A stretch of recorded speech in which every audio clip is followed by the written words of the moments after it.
What's going on, everybody? This is dkdynamite, and this is the full Modern Warfare 3 Zombies launch blog, which just came out a couple of minutes early, so excuse if you hear the timer go off in about a minute or two.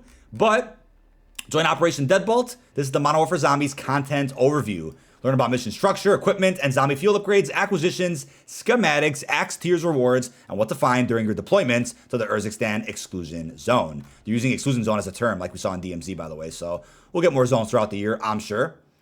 Launch content overview, Operation Deadbolt, open world, a world of opportunity, and you can secure and extract. Nice image there of the lobby. Very, very cool.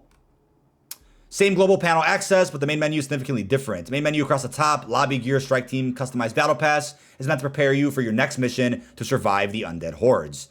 Match and progress information along the bottom of the screen allows you to launch to your next match and quickly ascertain how much of the zombie story, missions you've completed.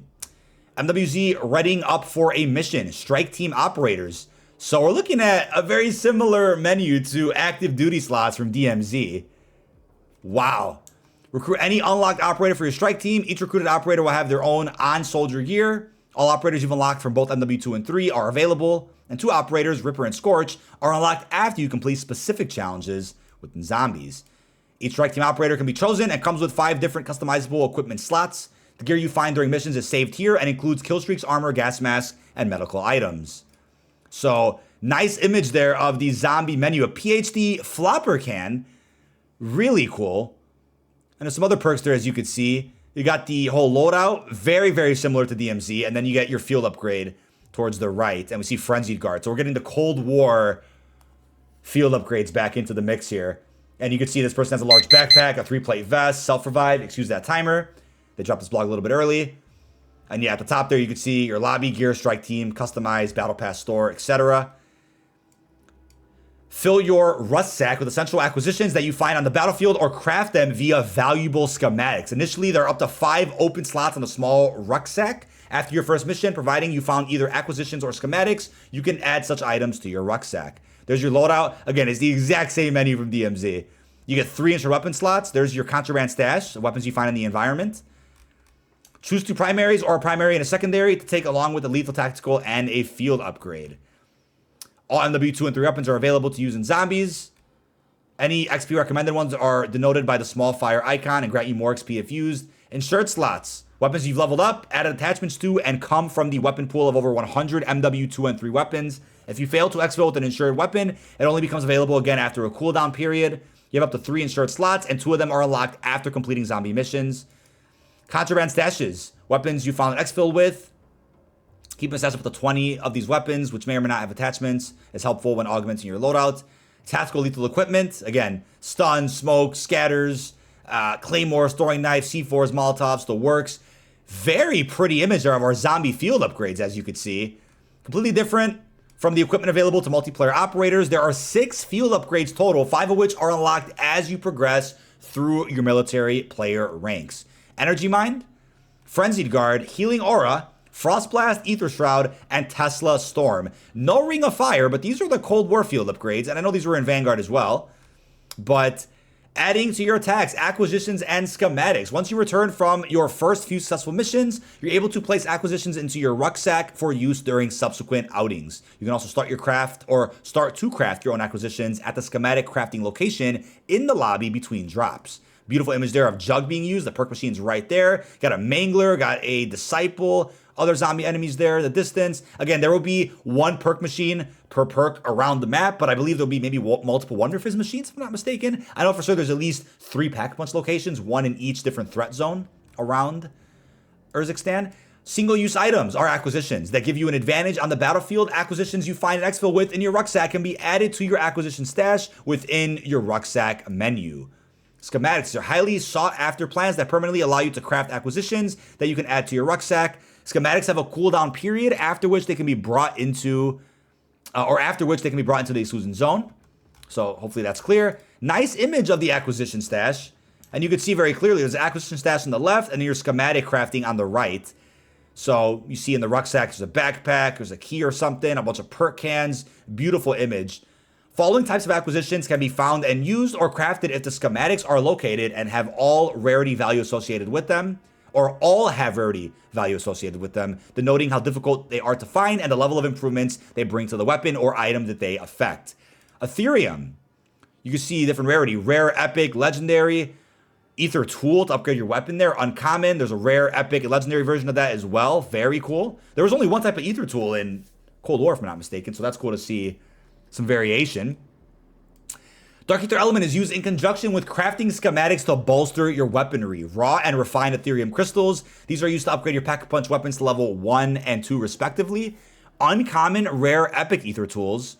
These upgrade your currently held weapon to a rarer form. The rarer the form, the more impressive the damage weapon will inflict.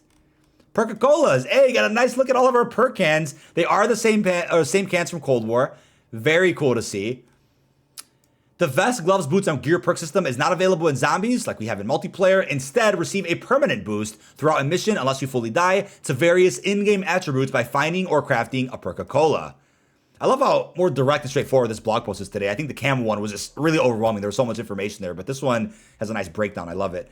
So we're going to be seeing Deathshot Daiquiri, Death Perception, Elemental Pop, Jug, PhD, Quick Revive, Speed Cola, Stamina Up, and even Tombstone. For those that played Cold War, you'll know exactly how these perks work. Very, very cool to see all the abilities. And again, maybe a few missing perks here and there. No double tap, but it's all good. Ammo mods now. Very nice image there of all the mods we're going to be seeing. Weapon you're currently holding can be further augmented with an ammo modification for the exact effect each mod brings to a battle. Why not test them out in the exclusion zone once you find or craft them? We're looking at Brain Rot, Cryo Freeze, Dead Wire, Napalm Burst, and even Shatter Blast. We again did see these in Cold War, and I believe a few in Vanguard. Wonder Weapons, however. Locate the necessary and devilishly difficult to find schematics, and you're able to craft some of the most arcane and powerful weaponry ever seen. The Wonder Weapons available at game launch are currently redacted.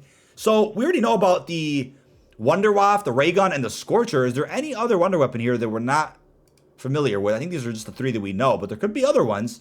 And I guess a guide will be necessary to find how to craft these Wonder Weapons using schematics. And I believe it was already confirmed we're going to be seeing a cooldown to when you do craft a Wonder Weapon. It's not that you can craft it and then have a ray gun in every match that you play. It's balanced, right? Similar to any other OP ability. There's a cooldown to it. So it's cool that you can either craft them or get them from the mystery box. That's really awesome. Mission overview, acts, tiers, and rewards. Begin the horrors of the Urzakstan Exclusion Zone and commence a multi-layered storyline that focuses on a variety of tiered missions in 3 acts. Not all missions are immediately accessible, and the mission you wish to complete, which may have one or multiple tasks, is highlighted. Mission completion rewards, including acquisitions, cosmetic items, durable items, double weapon XP tokens, are also visible prior to infill. Complete tasks within a mission and receive unlocked missions and rewards. Complete missions within a tier and receive unlocked missions and rewards. Complete all tiers to finish an act and also receive unlocked missions and rewards. Complete all 3 acts to receive a redacted, wonder what that means, and continue to uncover the mysteries plaguing the exclusion zone prior to the storyline continuation at Season 1. So, Treyarch already confirmed we're going to be seeing Easter egg quest and, again, the hidden type of experiences that we've seen in prior zombie maps, including Outbreak from Cold War. Those will be coming post-launch. That's probably what's happening with Season 1. We'll get an Easter egg quest added post-launch with Season 1, but at launch November the 10th, we'll still have 3 acts of missions, similar to faction missions that we had in DMZ. Mission parameters, the essence of zombies. You have freedom and flexibility to explore the exclusion zone throughout Urzakstan, and infilling allows you to complete a wide variety of activities, as well as the specific mission tasks you assign to yourself prior to the session start. Aside from the specific mission tasks you are undertaking, each zombie infill enables you to explore, investigate the low, medium, and high threat zones. This can be done with a purpose, or you can simply remain in the relative safety of a low threat zone as you learn how to deal with a variety of enemy threats. Weapon leveling is an excellent plan within the outer edge of the map. Complete contracts. This allows you to earn essence, the in-game currency, mainly gathered after zombie culling, and acquisitions by completing contracts in the field for Operation Deadbolt. Upgrade to progress. Spend essence at machines across the map and upgrade your weapons and gear. Extract acquisitions. Successful exfil allows you to keep acquisitions to get a head start in your next deployment. So it's kind of an overview of how the missions are going to work in this mode. And then within the deployment, your attack map displays a variety of interesting game features, and some of the most important ones are detailed below so you understand how to interact with them.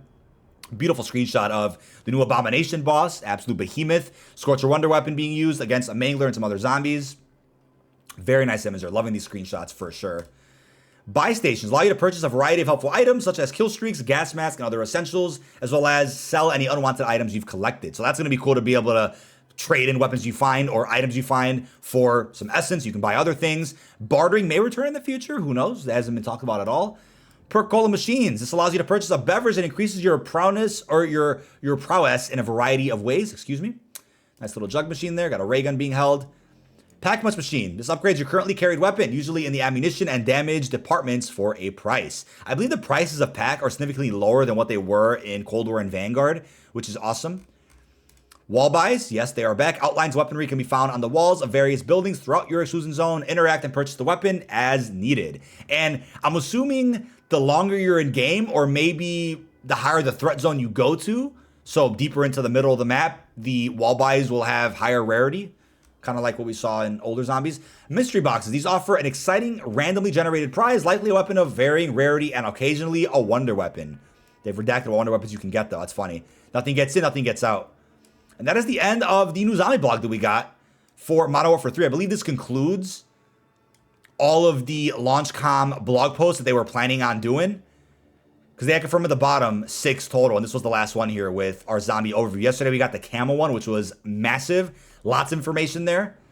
Hopefully you guys like the one that we got for zombies, though. That is pretty much it. That has been dkdynamite.